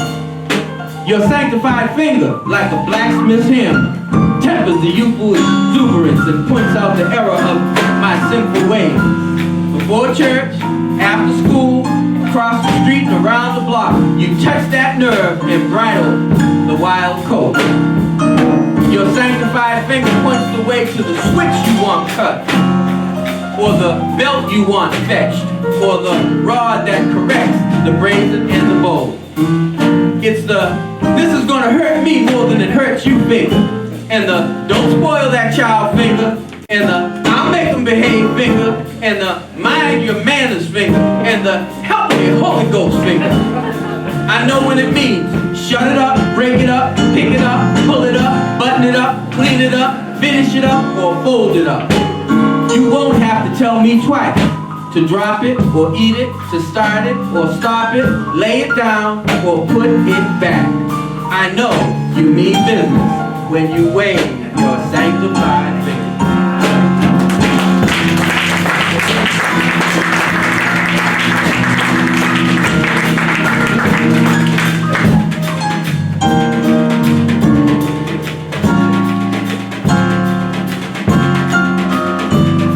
Blues for Baby Boy. Baby Boy bore his pain like it belonged to everyone. He wasn't secretive or obscure, embarrassed or detached. He invited his friends to come. He required his family to remain. He beckoned his heavenly Father to intercede. Baby Boy was open and transparent, as if he knew that we must see it all. He was present, if not perfect. He screamed at his reflection. He wore his heart on his sleeve. He hinted at dark dreams. He cursed his demons vigorously and continuously. But Baby Boy dug the funk. Parliament, Bootsy, Funkadelics, Spiz and Wiz, Give, the Brothers Walk, Earl, Saida, Black Sheep of the Family, and Doc Fives. Y'all know the deal. The Mothership Connection, the Post and the Park. Got to have that funk. Baby Boy was still funny. The jokes and the quick wit beguiled. The one-liners kept hitting, even as he ached for us and for himself. His discomfort distorted his smile. His belly bloated with bile and bitterness. His fragility made the laugh less robust, but still, the jokes and the quick wit persisted. Baby Boy had angels that encamped all around him. He had sisters that fussed and a mother that prayed that he'd stay beyond her own predicament, and brothers that wept and wailed and travailed before God. Baby Boy was a survivor who seldom relented and never surrendered. He fought the thing that came for him. He fought it like T'Challa fought Killmonger. He fought it like Ali fought Foreman. He fought it like Shaka Zulu fought the Brits. He fought it like Harriet Tubman fought the chains of her oppressors. Baby Boy had love for us. His teeth were a bit askew, and his grin suffered from the mechanics of his distress. But each visit empowered him. Each prayer emboldened him. Each connection enfranchised him. He knew that he was loved and cherished too. Baby Boy was the best of us, enduring the revolt on his organs with an equal measure of testiness, toughness, and true dignity. He refused to be punked. He refused to be pitied. He refused to be placated, pacified, or pushed aside. He kept making his way down to Giles and clocking in. Coronas and Crown Royale, you all know what I'm saying? Baby Boy had hands of stone and a heart of pure gold. We always gave him a puncher's chance. We always knew that he could get by with a little help from his friends. Friends that kept praying and calling and Snapchat Snapchatting and Twitterizing and Facebooking and stopping by because they believed in the hands of stone and the heart of pure gold and the puncher's chance too. Baby boy told cancer, if you're gonna whip me, you best be prepared to throw down. I'm not going out like a sucker or a chump or a sissy. It may be big baby boy to me and mine, but you call me Mr. Carter, you hear? That's Mr. Carter, fool. Baby boy went home not because we didn't love him enough, not because he felt some kind of way about anybody here today. He went home because God the Father likes to laugh too. And baby boy is still funny. So remember the jokes he told. Remember the quick wit and the one-liners. Remember the hands of stone and the heart of pure gold. Remember that each visit empowered him, each prayer emboldened him, each connection enfranchised him. He knew that he was loved and cherished too. Baby boy, Scott Matthew Carter was special. He was the best of us. And he left a little piece of that specialness right here with all the rest of us. That's our story. And we're sticking to it.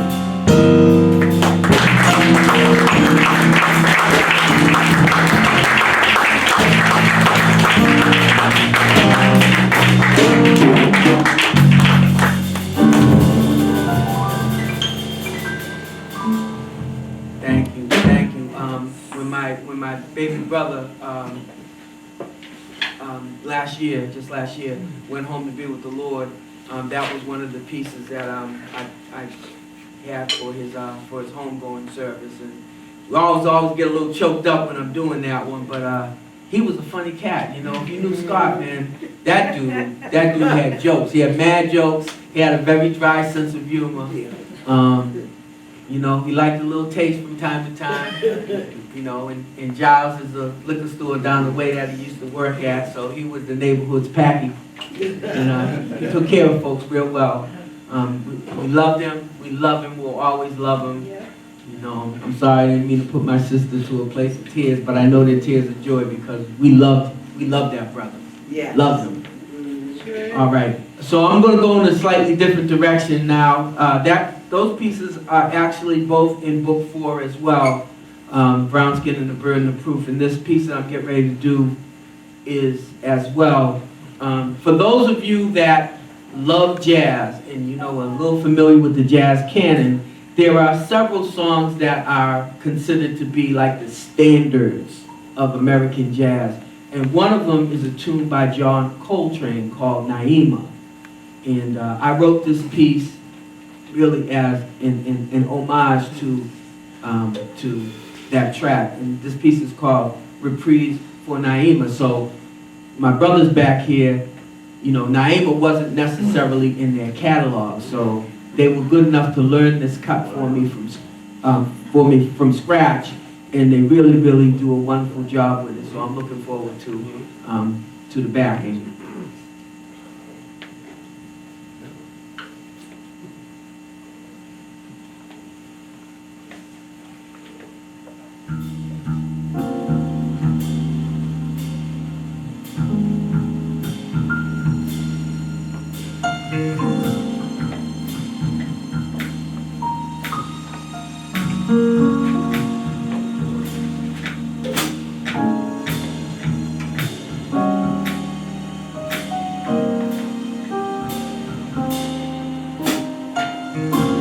He would blow this note in the midnight air. Aloft in the ether it floats out there. Staccato cadence sets a mood of bluesy lyrical attitude. Improvisational mystery like Monk's piano epistrophe or Miles' tone poem in a silent way and Flanagan's piece at the end of the day. Syncopated in sharp bright tone, a countdown to stardust, a twilight zone. Like a blue train running against the night, setting the pace, then out of sight.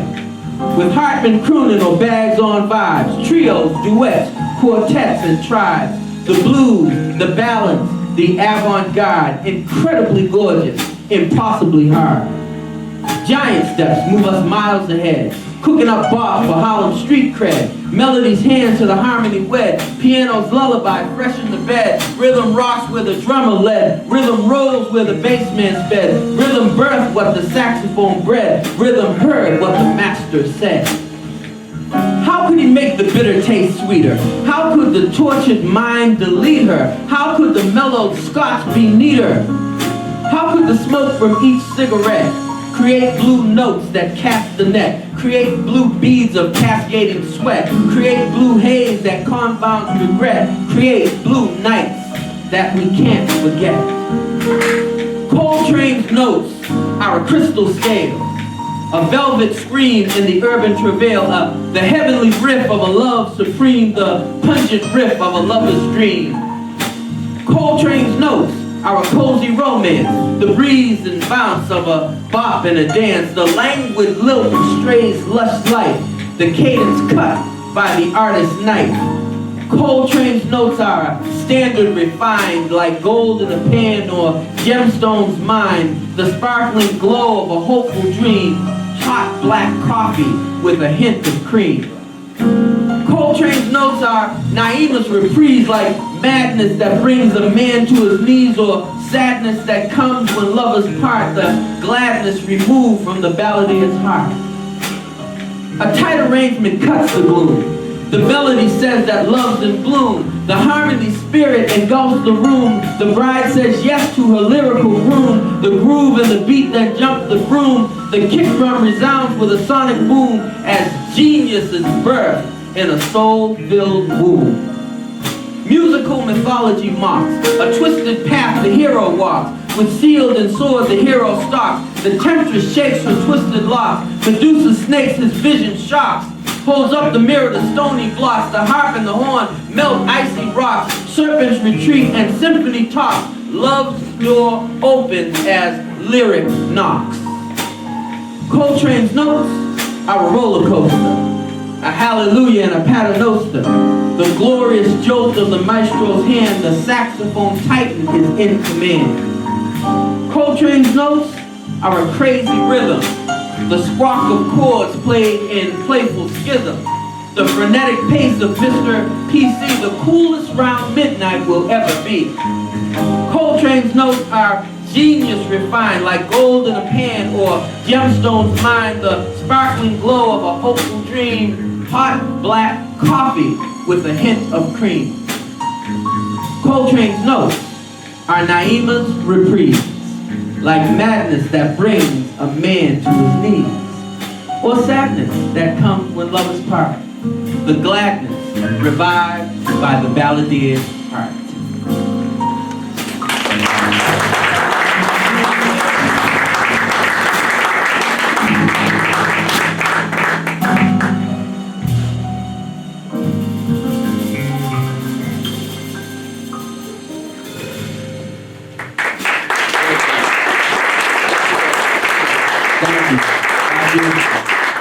Thank you. That is beautiful. That's so beautiful. And I'm not talking about me. I'm talking about them back there. That's beautiful. All right. So we'll change up the groove a little bit, and we're gonna do a couple quick pieces to a tune called Valdez in the Country. This is Donny Hathaway. Not George Benson. Not George Benson. Not to be confused with George Benson.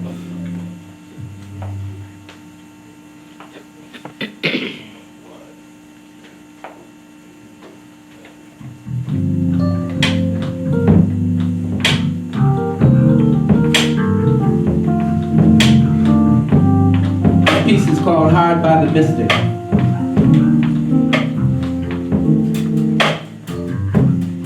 They gave my people the lowlands, and not much of it. Just a few streets hard by the river. Banks turned a blind eye behind the red lines, and it wasn't about the money. Class was an irresistible force, race was an immovable object. Perhaps it wasn't a written rule, but white folks knew the legal tool to keep us in our place, in this Mystic Valley space, where slaves and rum and chips had built some mansions, made some millionaires, and hid some old money. So it was hard by the Mystic mystic we went, muddy and a bit turned down. The only place where one could be brown in this ancient Middlesex County town, where we named it and claimed it and made it our own. Even in the heat of the summer, when the shores were parched and the soil was rank with the decay of aquatic alchemy, we were one with the river. We followed its flow to the lakes and the sandy beachfront. On our own Jordan shore, we baptized and blessed our brothers and sisters in Christ. We caught the little fishes to go with our loaves of bread and became the teeming multitude who our Lord Jesus fed hard by the mystic. We became community. We commanded unity. We embraced the children and raised them up in the way they should go. As the river ebbs and flows, the tides return and our fortune grows. A few more streets become our homes. Houses on Sharon and Kin on Jerome. From Duggar Park to the railroad tracks, the white folks make more room for blacks. The color line recedes a bit. Church and school become the center of it, and the ville becomes the heart of it, hard by these misty shores. Now the worm has surely turned, and folks who left have surely learned things couldn't stay the same. The muddy mystic most days is clean. The banks are freshly cut and green. Faces once distinctly brown are not the only ones in town. The streets that once were our confines must now embrace what gentry defines. Condominium culture, bedroom convenience, university sprawl, access, egress, invest, and dispossess.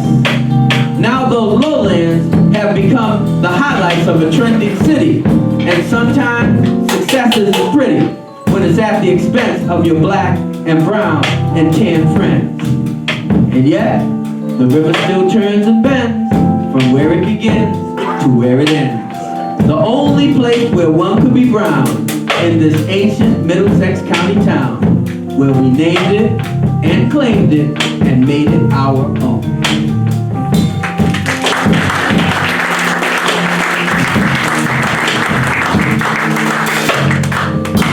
So this piece is called Gentrified, and it rolls right off of that thought. They talk about renovating, reimagining, and rehabilitating. They rave about new visions, new horizons, and new perspectives. They revel in bistros, boutiques, and boulangeries. They fairly skip to the subway station. They bike on the painted pathways. They Uber and Lyft religiously. Everything's on trend and on point and au pair.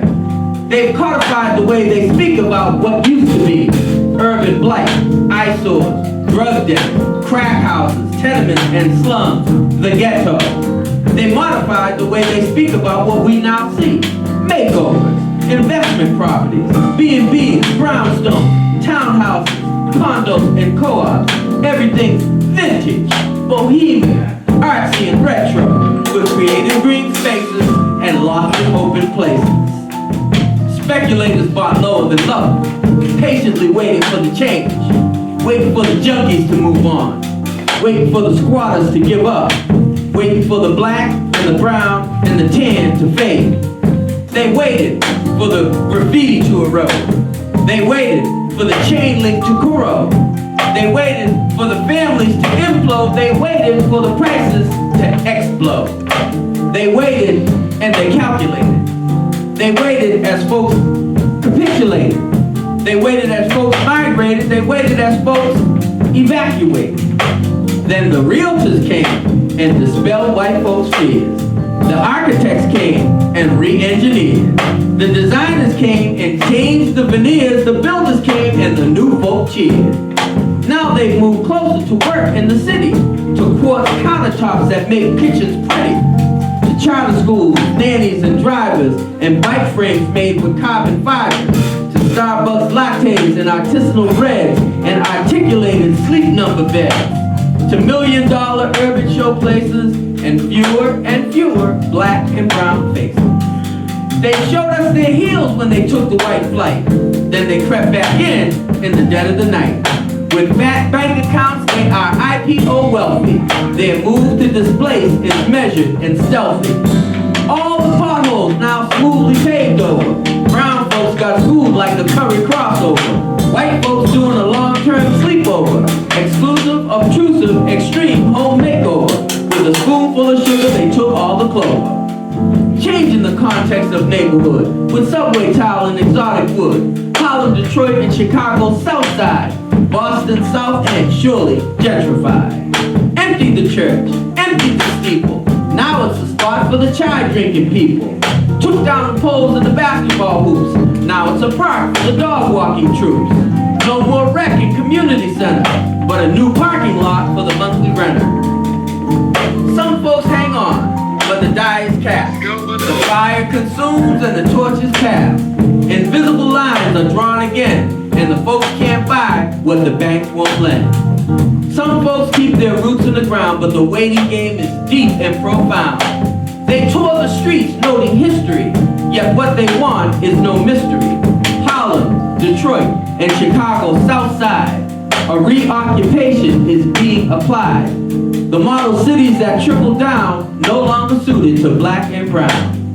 The urban sprawl that used to be the only homes we got to see is now the place for a growing infusion, is now the space that the gentry is choosing.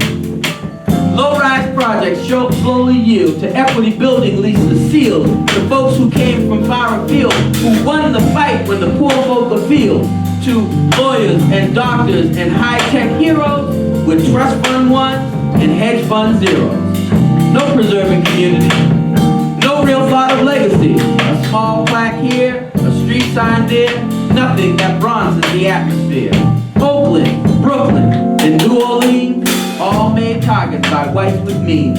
Even in venerable Chocolate City, the news in the district inspires some pity. Killing the concept of neighborhood in ways they've never understood. And now we witness the slow, painful slide as the village we built becomes gentrified.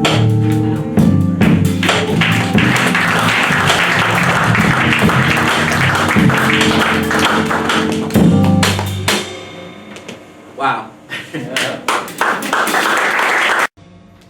Wow.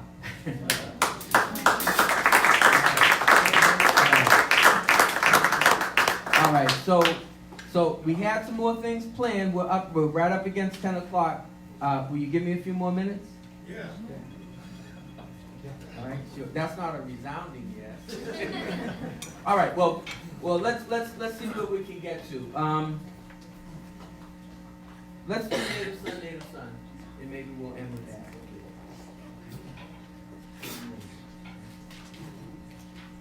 The tune is called Sun, Moon, and Stars, and the piece we're going to do is called Native Son, Native Son. Sun, S-O-N, then Sun, S-U-N.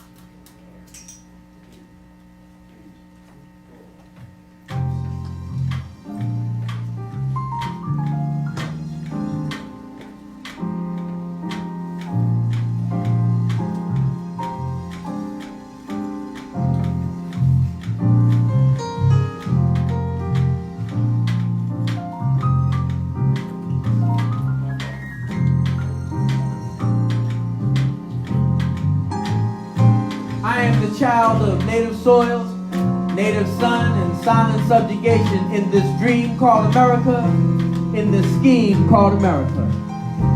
My ruddy roots run deeper than the blackest coal of the West Virginia mountainside, deeper than the river chiseled basin of Bryce Canyon, deeper than the massive, tangled tendrils beneath the giant sequoias and the proud New England pines.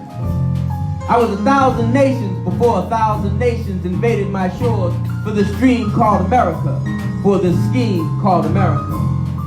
Long before the conquistadors challenged Chapultepec, long before Vespucci challenged Colombo, long before the Nina, the Pinta, and the Santa Maria, long before the Mayflower in the Middle Passage, my soul was invested in these ancient sovereign shores.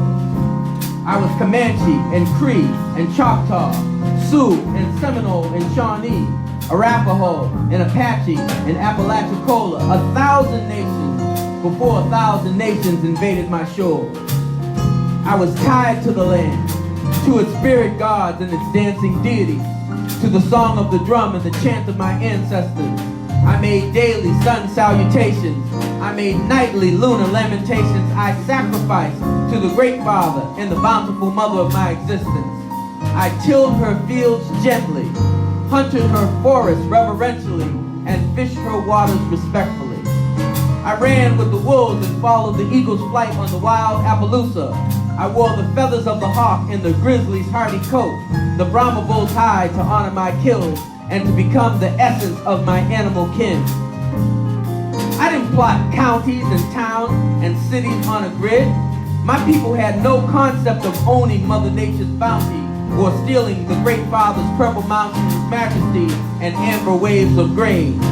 And still, I was 1,000 nations before 1,000 nations invaded my shores.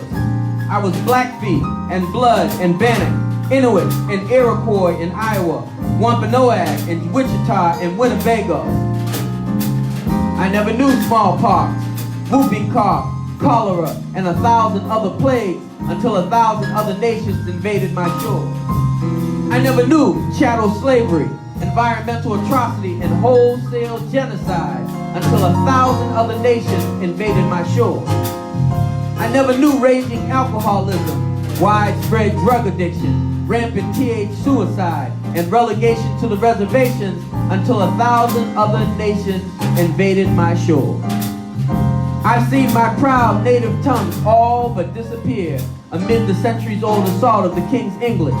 My Rosetta Stone of wondrous native poetry decimated, and the storyteller's tapestry forever lost. I've seen my greatest heroes, my wisest chieftains, most elegant matriarchs, and fiercest warriors confined to postage stamp memories and historical footnotes. From Sitting Bull to Sacagawea, from Crazy Horse to Hiawatha, from Red Cloud to Pocahontas, from Jim Thorpe to Geronimo, confined to postage stamp memories and historical footnotes. I used to sow into the fruited plains and fish the pristine waters and hunt in the verdant forests. I never sought to sow a casino cash crop, suited to busloads of blue-haired elderly white women, resort-bound retirees, and inveterate gamblers. But the monuments that shamed me sometimes pay for my survival. I never sought to see the feathers and fur, the tapestry, carving, and beadwork of my ancient craft become the decorative symbols of slots parlors and gaming halls.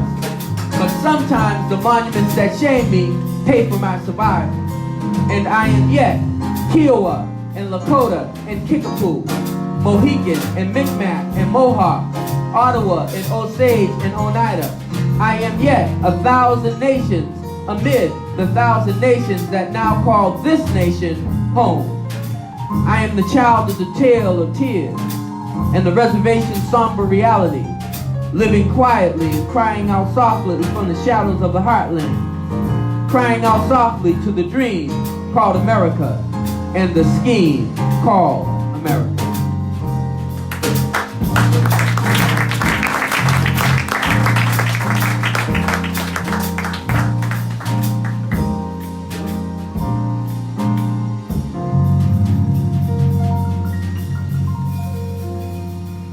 Rich Dark Fives Lawrence on the keys. Nasty Nate Stringfield on the drums. Albert Vine Divine on the bass. And yours truly, TC, the BSP, Terry Carter, the Brown Skin Poet.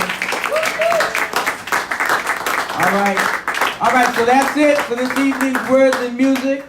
You don't have to go home. We've got some refreshments in the back. I've got books. I've got a table. So if you're interested in buying some books, come see me. I'm going to sit back there for a little while.